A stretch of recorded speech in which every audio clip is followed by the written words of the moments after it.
और अब बिलासपुर से बड़ी खबर आपकी स्क्रीन पर। न्यायधानी में सरेआम गुंडागर्दी। आपस में युवकों के दो गुट भिड़ गए। एक गुट ने मोहल्ले में जमकर आतंक मचाया। ये गुट सैलून में घुसा, तोड़फोड़ की, मारपीट की। बिलासपुर के कथियापारा की घटना। मामला दोनों पक्षों के खिलाफ दर्ज किया गया है। कोतवाली पुलिस इस पूरे मामले की पड़ताल में जुटी हुई है। तस्वीरें भी सामने आई हैं, जमकर मारपीट की तस्वीरें, न्यायधानी की तस्वीरें। आपस में भिड़े हैं युवकों के दो गुट। एक गुट ने मोहल्ले में जमकर उत्पात मचाया है। सैलून में घुसकर इन्होंने तोड़फोड़ भी की है, मारपीट भी की है। युवकों के दो गुट हैं जिनमें विवाद चल रहा था। प्रशांत हमारे सहयोगी इस वक्त हमारे साथ जुड़े हुए हैं। प्रशांत, क्या कुछ अपडेट इस पूरे मामले में? तो जिस तरह बिलासपुर जिले में लगातार गुंडागर्दी के मामले बढ़ते जा रहे हैं, शहर में आए दिन गुंडागर्दी और मारपीट के जो मामले हैं वो सामने आते जा रहे हैं, जिससे कहीं ना कहीं जो आतंकी हैं, युवा हैं, उनके हौसले बढ़े हुए हैं। कुछ दिन पहले ही जिस तरह की तस्वीर सामने आई थी, जिसमें पुलिस वर्दीधारी आरक्षक को दौड़ा दौड़ा कर पीटा गया था, उसके बावजूद भी उस पर किसी तरह का एक्शन नहीं लिया गया है, जिसके चलते कहीं ना कहीं इस तरह के जो मामले हैं लगातार बढ़ते जा रहे हैं। वैसा ही एक मामला ये सामने आया जहां मटका बांधने के लिए रस्सी फंसाने को लेकर ये विवाद हुआ था और जिसके बाद दो पक्षों में जमकर मारपीट हुई थी और मोहल्ले में आतंक मचाया गया था। सैलून में घुसकर मारपीट की गई थी। उसके बावजूद भी अभी तक पुलिस ने केवल मामला दर्ज किया है। अभी तक किसी तरह की गिरफ्तारी इस मामले में नहीं हुई है। तो कहीं ना कहीं जो गुंडागर्दी के मामले हैं वो लगातार बिलासपुर में बढ़ते जा रहे हैं। जी चलिए, बहुत बहुत धन्यवाद प्रशांत इस तमाम जानकारी के लिए। सहयोगी प्रशांत विस्तार से जानकारी दे रहे थे। और अब धार से मिल रही है बड़ी खबर। ओंकारेश्वर परियोजना की नहर में कार गिर गई है। कार सवार दो महिलाओं की मौत हो गई है, जबकि इस हादसे में 1 साल का एक बच्चा लापता है। 3 लोगों को ग्रामीणों ने बचा लिया। धर्मपुर के अस्पताल में घायलों का इलाज किया जा रहा है। जमनिया गांव की ये पूरी घटना है। धार से बड़ी खबर। इसी तरह का एक मामला दुर्ग के शिवनाथ नदी में सामने आया था, जब एक कार, 4 पहिया वाहन, कार तो नहीं थी, वो बड़ी गाड़ी थी, वो जाकर शिवनाथ नदी में गिर गई थी। धार से अब ऐसा ही मामला, ओंकारेश्वर परियोजना की नहर, इसमें कार गिर गई है। 2 महिलाओं की मौत हुई है। हादसे में 1 साल का ये बच्चा, जिसकी तस्वीर आप देख रहे हैं, ये लापता है। तलाश इसकी की जा रही है। 3 लोगों को तत्काल ग्रामीणों ने देखा और बचा लिया। नवीन हमारे सहयोगी धार से हमारे साथ जुड़े हुए हैं। नवीन, पूरा घटनाक्रम क्या अपडेट, बच्चे की कोई जानकारी? जी ललित, बिल्कुल बताना चाहूंगा कि बड़ा ही दुखद हादसा जो ये सामने आया है। बीती देर रात का पूरा मामला बताया जा रहा है। इसमें जो है ग्राम जामनिया से राखी का त्योहार मनाकर, कल चूंकि जन्माष्टमी थी, वो जन्माष्टमी तक लोग जो है राखी बांधते हैं। तो ये लोग जो है राखी बांधकर वो कार में सवार होकर जो है ग्राम जामनिया से इन्हीं के गांव में, पास में गांव में दाबड़, वहां जा रहे थे। इसी दौरान जो है ओंकारेश्वर परियोजना की बड़ी नहर में जो है इनकी कार जा गिरी, जिसमें 2 महिलाओं की मौके पर ही मौत हो गई। ये तो गनीमत रही कि आसपास के ग्रामीणों ने जो है इनको देख लिया और तुरंत उन्होंने रेस्क्यू कर जो है कार को बाहर निकाला। इस पूरे मामले में जो है 2 महिलाओं की मौत हो चुकी है। वहीं एक 10 वर्षीय बच्चा जो है वो लापता है अभी। और घटना की सूचना मिलने के बाद में धर्मपुरी थाना पुलिस और एसडीआरएफ की टीम जो है मौके पर पहुंची है और अभी जो है 10 वर्षीय बालक को ढूंढने के प्रयास जो किए जा रहे हैं। तो ये जो है पूरा मामला जो है बड़ा ही दुखद हादसा जो है सामने आया है और घटना के बाद से ही इस पूरे इलाके में जो है मातम पसरा हुआ है।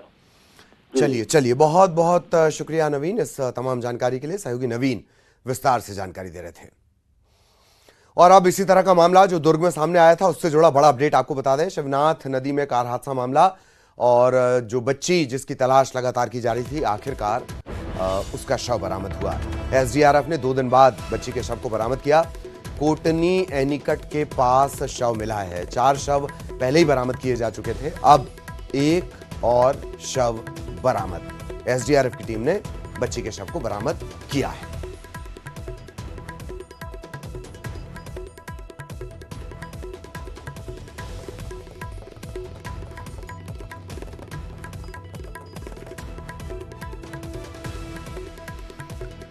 तो नदी में डूबी बच्ची का शव बरामद कर लिया गया है।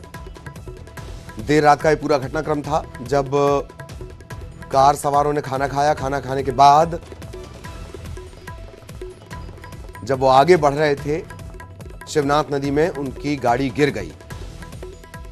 ग्रामीणों ने इसकी इत्तला दी, एसडीआरएफ की टीम पहुंची, लगातार रेस्क्यू किया गया और जान नहीं बचाई जा सकी। और अब सागर से बड़ी खबर आपको बता दें, ट्रेन और प्लेटफॉर्म के बीच एक महिला फंसी। चलती ट्रेन में चढ़ने की कोशिश के दौरान यह हादसा हुआ। दुर्घटना से देर भली, बार बार समझाइश के बावजूद। बहरहाल चलती ट्रेन में चढ़ने के दौरान यह हादसा हुआ और जीआरपी के जवान ने तत्परता दिखाई और इस महिला की जान बचा ली। बाल बाल बची हैं महिला मुसाफिर। बीना रेलवे स्टेशन की पूरी घटना है।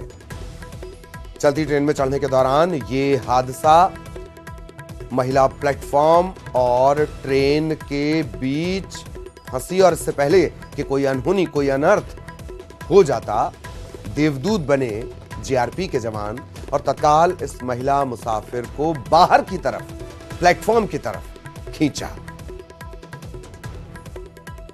बीना की ये पूरी, बीना रेलवे स्टेशन का ये पूरा घटनाक्रम है। ये पूरी जो तस्वीर है वो सीसीटीवी में कैद हुई है।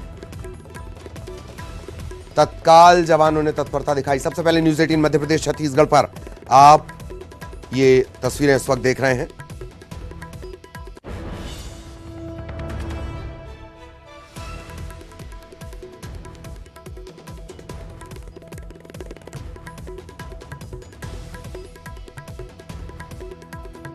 चलती ट्रेन में चढ़ने के दौरान यह हादसा हुआ। जल्दबाजी जानलेवा होती है। बार बार ये समझाइश, उसके बावजूद अच्छी बात ये रही कि वहां पर देवदूत थे जीआरपी की शक्ल में, तो जान बच गई, वरना बड़े हादसे सामने आते हैं। बहरहाल वापस घटना की तरफ लौटेंगे। सहयोगी पंकज प्रजापति इस वक्त हमारे साथ जुड़े हुए हैं। पंकज, पूरा घटनाक्रम विस्तार से। जी बिल्कुल, बताना चाहूंगा कि ये जो महिला है जो ट्रेन और प्लेटफॉर्म के बीच में फंसी हुई नजर आ रही है, ये अपनी जल्दबाजी में जो है ट्रेन में चढ़ रही थी और इनको भोपाल तरफ जाना था और बीना स्टेशन से ये चढ़ी थी और चढ़ते ही ट्रेन में चढ़ने के दौरान इनका जो पैर है वो फिसल गया और ये ट्रेन और प्लेटफॉर्म के बीच में जा फंसी। लगभग 30 से 40 मीटर तक ये आगे चढ़ते हुए आगे बढ़ रही थी। इसी दौरान 2 आरक्षक जो है वो आरपीएफ के जवान थे, वो स्टेशन पर तैनात थे।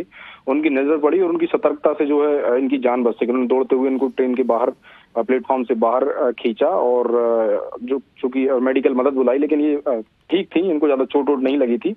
उसके बाद इनकी ही मर्जी से फिर इनको आगे की यात्रा के लिए रवाना किया गया। जी चलिए, बहुत बहुत धन्यवाद पंकज इस तमाम जानकारी के लिए। और अब इंदौर से बड़ी खबर, बदमाशों ने कार में आग लगा दी। द्वारकापुरी थाना इलाके में आगजनी की वारदात सामने आई। घर के बाहर ये कार खड़ी हुई थी, इसमें आग लगा दी गई। सीसीटीवी कैमरे में ये पूरा घटनाक्रम कैद हुआ है। लेकिन 24 घंटे के भीतर कार में आग लगाने का ये दूसरा मामला, आगजनी का ये दूसरा मामला। इससे पहले बेसमेंट में जो कार रखी हुई थी उसे जला दिया गया। अब द्वारकापुरी से इस तरह की तस्वीर सामने आई है, आप ये देख रहे हैं, चौकोर घेरा इसमें आपको नजर आएगा। सहयोगी मिथिलेश इस वक्त हमारे साथ जुड़े हुए हैं। मिथिलेश, पूरा घटनाक्रम, और अगर मैं गलत नहीं हूं तो 24 घंटे में आगजनी का, कार में आग लगाने का ये दूसरा मामला है। मिथिलेश जी बिल्कुल सही कहा आपने कि 24 घंटे के अंदर ये दूसरा मामला है। पहला मामला छोटी ग्वालटोली थाना क्षेत्र के यशवंत प्लाजा की बेसमेंट पार्किंग का है और दूसरा द्वारकापुरी का है। अब द्वारकापुरी का जो घटना है वो सीसीटीवी सामने आ चुकी है। उसमें आरोपी जो युवक है वो साफ दिखाई दे रहा है कि किस तरीके से वो गाड़ी में आग लगाता है और आग लगाने के बाद वहां से भाग निकलता है और लगातार जो अपराधी हैं तो इस प्रकार के अपराध को अंजाम दे रहे हैं।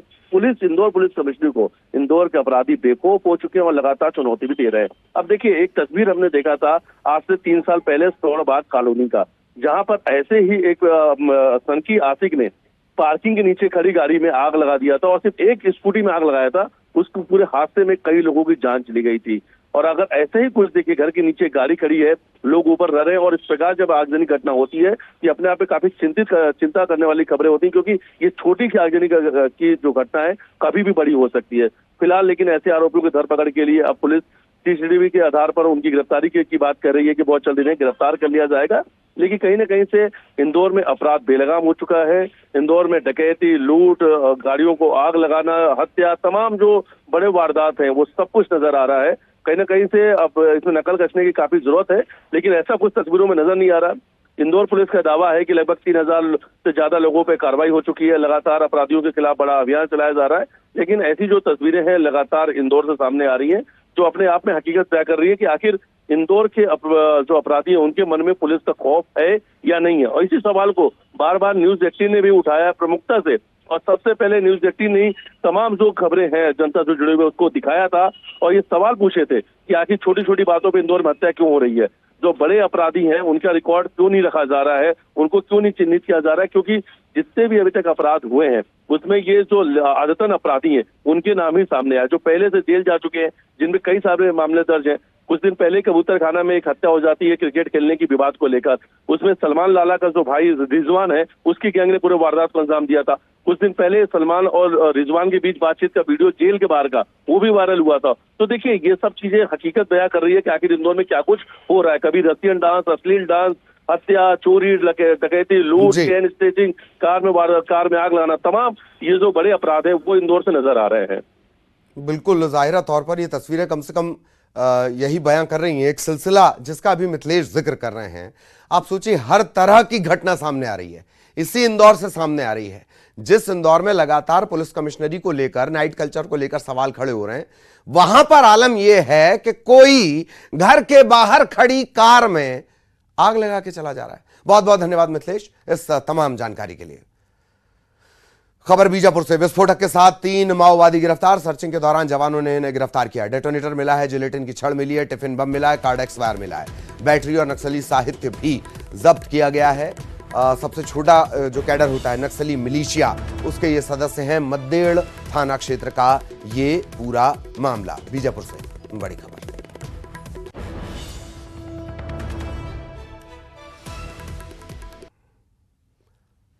खबर जांजगीर चांपा से, 14 घंटे बाद मिला नहर में बहे युवक का शव। नहाते वक्त तेज बहाव में यह युवक बह गया था। धुरकोट भैंसदा पुल के पास इस युवक का शव मिला है। अपने दोस्तों के साथ ये नहर में नहाने गया था, अचानक से तेज पानी का झटका आया और ये बह गया। जांजगीर के हंसदेव नहर के पास की ये पूरी घटना।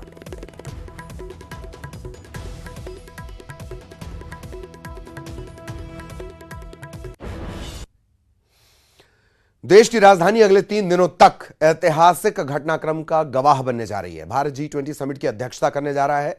इसमें G20 के 20 स्थायी सदस्यों के साथ साथ 9 अन्य देशों के राष्ट्र प्रमुख भी हिस्सा ले रहे हैं। G20 जैसा कि नाम से जाहिर है 20 देशों का समूह, ये दुनिया के सबसे ताकतवर देश हैं। अंदाजा इस बात से लगाया जा सकता है कि G20 सदस्य देशों के पास दुनिया की 85% GDP और 75% ग्लोबल ट्रेड है।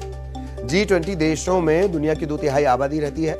दुनिया की इकोनॉमी पर G20 देशों का बड़ा असर पड़ता है। इस सम्मेलन में लिए गए फैसलों का इंटरनेशनल ट्रेड से लेकर वैश्विक मुद्दों तक पर प्रभाव होगा। G20 सम्मेलन के लिए दिल्ली पूरी तरह से तैयार है।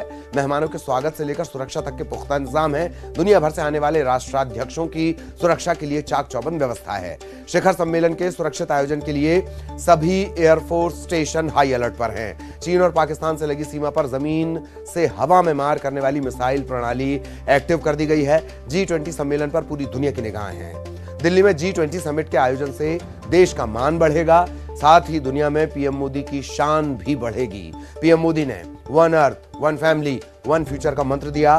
वहीं भारत की G20 अध्यक्षता की ये थीम भी है। पीएम मोदी ने कहा कि 21वीं सदी एशिया की सदी है।